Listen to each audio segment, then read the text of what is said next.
So today we're off to South Wales to meet a good friend of mine, a guy called Sam Jones, who has a very successful property sourcing business, which is, well, what I believe to be the best property strategy for somebody getting started. Sam's a great example of someone that's crushing it, built his business, is now doing consistently over 6 figures. We're gonna go jump in the car, jump on the train, head over to South Wales.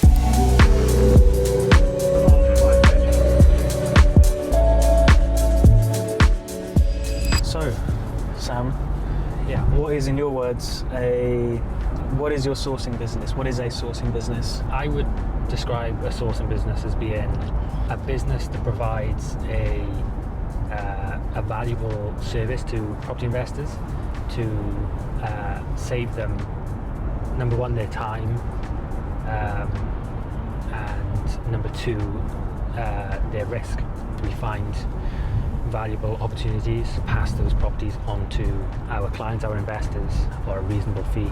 So these investors are typically, I guess, they have cash, they want to invest, but they don't necessarily have the time and or knowledge to find these deals yourselves. Correct. Whereas you pretty much are just constantly out finding deals, building relationships with agents, marketing. Yeah. So we're at 64 Pleasant View. This is a 3-bedroom mid-terrace property. Okay.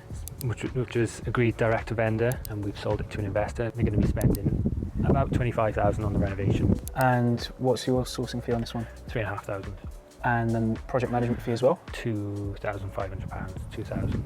Oh really? So this deal for you is worth about £5,000. What we have to do is find a deal, make sure the build team are doing their job, which we're going to find out now. Yeah. And you're happy, investors happy. Yep. Sellers happy. Sure. Obviously, being a property sourcer starting out is very common. Even, after doing property for a while, to not fully understand construction, what works has been done, what needs to be done, etc., or even managing a project. Sure. As the project manager, how could someone go about doing it? I think the best way to go about it as a beginner is definitely to work very closely with a trusted construction contractor. And when you say project management, obviously you're project managing this. Yeah. That doesn't mean you're coming to site every day, making sure the plasterers are coming in, the flooring people are coming in, the kitchen fitters coming in. You've actually employed kind of a general main contractor. Yes. And you just obviously come in, you trust them, you make sure they do their job, and just arrange everything for the client. Yeah, exactly. Yeah, so we essentially just act as the middleman between the contractor and the client. We've been building our relationships and our knowledge and our network for 5 years. So we've got access to properties and people that people who are coming into this area new wouldn't have access to. Do you think anyone can become a property sourcer? Yes, definitely. I mean, so what are the skills you've got to learn? You've got to learn, I guess, sales, negotiation, marketing, and just general people skills, building relationships, being able to communicate with people and build trust with people. So what's this one? So this is another client project. We are there or thereabouts wrapping up with the renovation. Okay. It's a buy, refurbish, refinance project, so we sourced the property for the client and project managed the renovation as well. I'm assuming your sourcing fee was 3.5. Sourcing fee was 3.5. And the minimum that you do. Bought it for 75. Spent 15. Spent 15 on it, which takes them to 90. I guess there's some legals, etc., in and out costs, holding costs, probably within like 95. Yeah, 95, 96 all in. And they're making, could be 30k, 35k profit. Yeah. So they win, you win. Exactly. Everybody wins. Throughout the project management of the refurb, what does your communication look like with the client, just to keep them updated? It really depends on the client, really. So some clients, like the client for this one, you don't really hear of them. You'll give them an update when you give them an invoice. But as a baseline, we like to update people once a week. Why would you say, or do you think, property sourcing and starting your own property sourcing agency is the best strategy for beginners that are starting out in real estate, that maybe want to start generating more income or capital? Sure. So the great thing about property sourcing is it takes virtually no capital to begin. So you can because you're not purchasing properties yourself, you don't need any deposits, you don't need any investor finance. It's simply just passing a property to another investor and taking a fee for doing so. So it's very much a service-based business. The second reason is it's an excellent way to build up your knowledge within the real estate world and build your connections within the real estate world. Right. So it's in a place called Quakers Yard, which is a small town just off the A470, which is the major connecting road into Cardiff from the South Wales valleys. This is the property here. So what are the numbers? So the numbers are, the purchase price is £75,000 and a sourcing fee of £3,500. There's a new value or true market value of 105, which gives you a difference of 22,750, or as a percentage, just over 20%. So one of your investors is going to buy it cash for £75,000 plus stamp duty, legals, and then your sourcing fee of £3,500. Yeah. Then they're going to refinance it with a 75% mortgage. Yeah. Get really most of their original investment back out, and then going to rent it out for over £3,000 a year profit, which is 116% return on investment, return on the money that's left in the deal. Yeah. So the investor wins because they get a great deal. You win because you get £3,500, and obviously now you're going to send this deal out to your investors. You found the deal already, you're going to send it out, and then your job is to just make sure it all goes through. Wow. How long do you think it will take from you sending out your investor list to start getting responses and investors wanting to buy it? We usually get responses from interested investors within the first 15 to 20 minutes. When do you get paid your £3,500? So we get paid 50% upfront to secure the property, which sits in a client account. The remaining 50% gets paid upon completion. Okay. And then obviously that's when we're able to access those funds. It comes out of the client account into our account once the property is completed. So if we send it out now, literally within 15-20 minutes, we're going to start to see investors saying they want more information. Paste that, check it. Good to go. So I'll send it out. So it's been 23 minutes, just over 23 minutes since we sent the deal out, and as you can see, so far we've had 4 people register interest. By the looks of it, 2 of the investors I'm familiar with, and we've just had another one. 2 of the investors I'm familiar with, and I know that it's a requirement, so it's very likely that one of those are going to purchase it. So I started in 2018. Okay. I started working for a nationwide property sourcing company. Okay. And I worked with them for 9 months, essentially. After just under a year, pre-COVID, I set up Ocupy, and been operating it for 5 years now, just coming up to 5 years. So we are on Oakfield Street in Cardiff. So we're just outside city centre. This is our development here, number 3. So we've bought residential property, never been converted, purchased, got planning permission and converted into 4 apartments, and then we've got a coach house in the rear. So new build. It's been a tough one, Why? Yeah. We had planning issues. Planning issues is the biggest one. We had got stuck in planning for 9 months. But we completed, so we were literally sitting on a bridge alone. Typical builder issues. Okay. Yeah, just builder took on too much work. It just slowed down really. So I would say we're 50, maybe 60% through.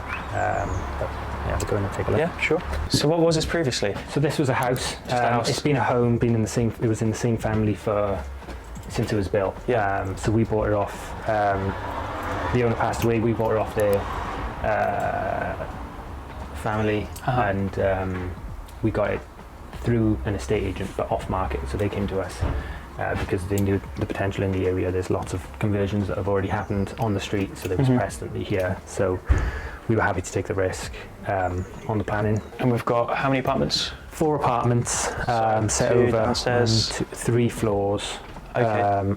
And a basement, so 4 floors in total. So what are the high level kind of numbers on this project? So we purchased this, the entire plot for 400,000.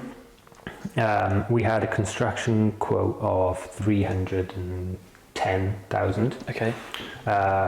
that's gone up a little bit. I mean, it was 2021 when we had that quote agreed. So obviously we've gone through COVID, price increases, all that stuff. So we were about 350, 360 all in now.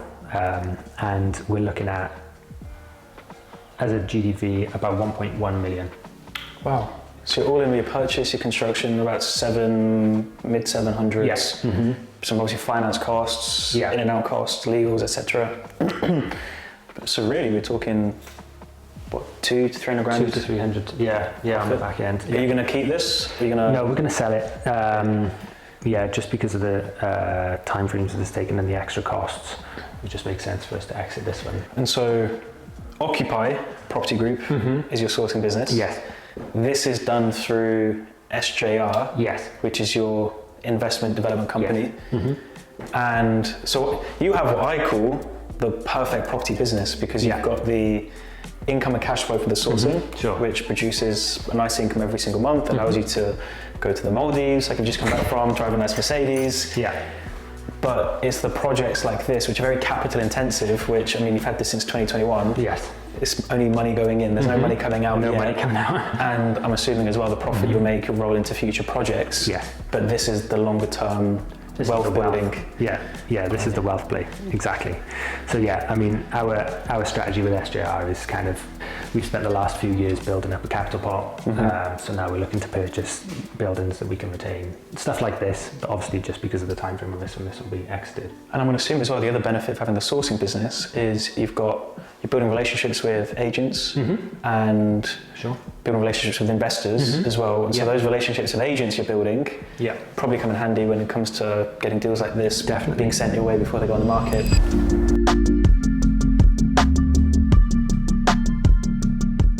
So this is 76 Connaught Road, another flat conversion. So we've got 4 2-bedroom apartments in here. When did you buy this one? So we bought this one 2022.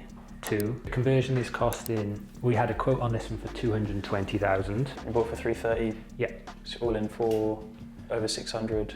And then end value?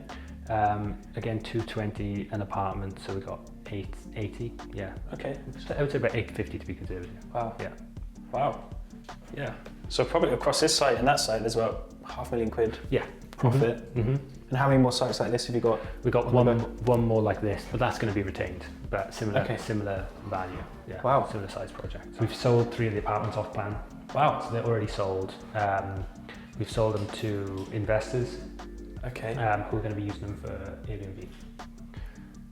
So we've got a relationship with agent / sorcerer. How committed are they? Are they just exchanged, put a deposit, or just kind of agreed? So yeah, we've just kind of agreed it, but they're with legals. Like we're like, okay, they're like, we've had decision principles. Nice. Stuff, so,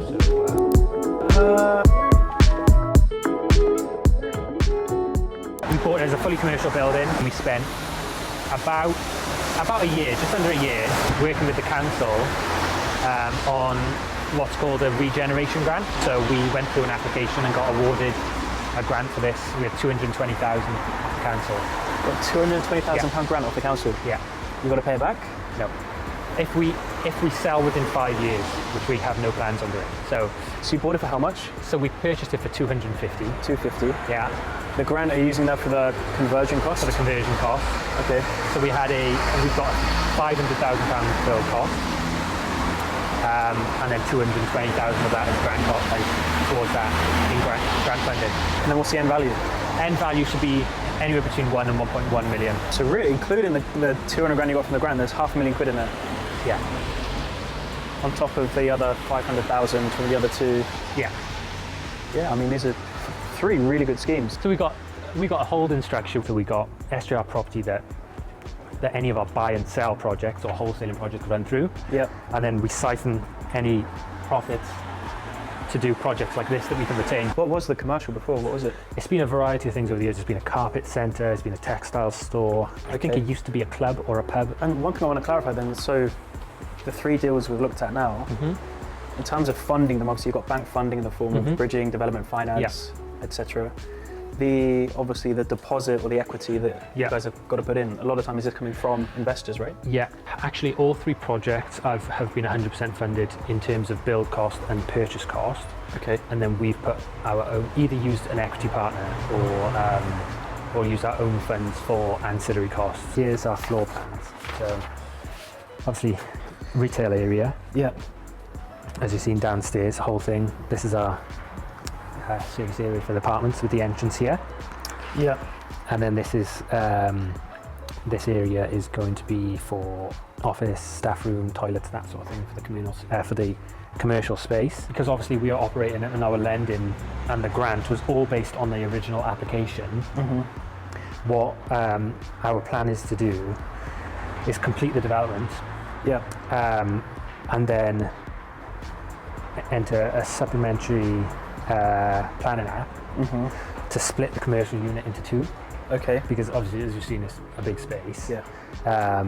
And it's a lot easier to get a tenant, and it's a lot more reasonable to get a tenant for a smaller space. So we're ideally looking for like an A-grade tenant. We're looking for Tesco Express or Co-op, something like that. Can be a little bit scary looking at it in this sort of state sometimes. This is the exciting part, I think. Yeah. I mean, if you'd come in here originally, which I can probably show you some videos, it feels like it's come a long way for me. How did you come across this deal? I drove past it, so direct to vendor. Yeah. I drive past here daily, Okay. pretty much. So I'd always seen it as derelict. Yeah. And we was looking for something of a similar size, and I thought I got to find out who owns it. So I think I went to land registry, found out who owned it, found them on Facebook, I think it was. Okay. Reached out to them, and they come back to me and they were like, yeah, like we're interested in selling, and yeah, just got negotiating. Wow. Got it tied up.